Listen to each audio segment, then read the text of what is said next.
Why does one person control our mood? Their presence calms us, their absence disturbs us deeply. One message from them lifts our spirits, and one silence ruins our day. It feels like our peace is no longer ours. Doesn't this ever happen to you? In reality, it's not them. It's the part of you that you handed over to them. You didn't just connect with them. You placed a part of your inner world in their hands. So now when they move away, that part of you moves away with them. You're not disturbed by their absence. You're disturbed by your own displacement. Bring yourself back. So no one's presence or absence will decide your peace again. So how do we bring ourselves back?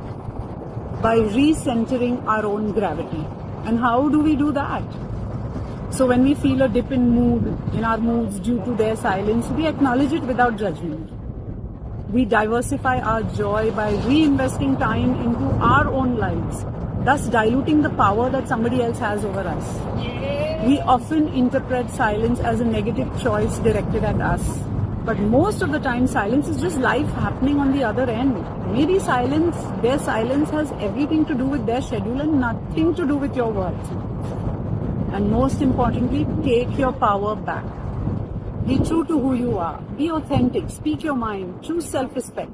If it's meant to be, it will. Why does one person control our mood? Their presence calms us. Their absence disturbs us deeply.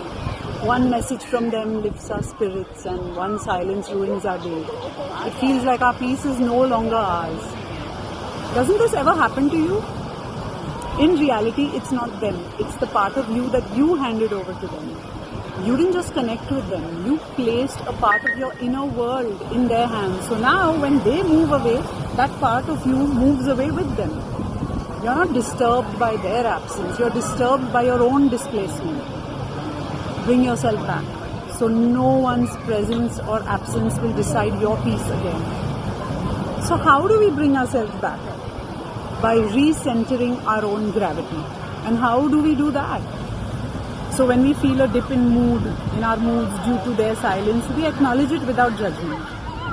We diversify our joy by reinvesting time into our own lives, thus diluting the power that somebody else has over us. We often interpret silence as a negative choice directed at us.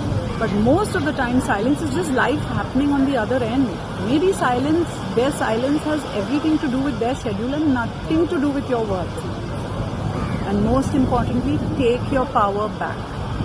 Be true to who you are. Be authentic. Speak your mind. Choose self-respect. If it's meant to be, it will.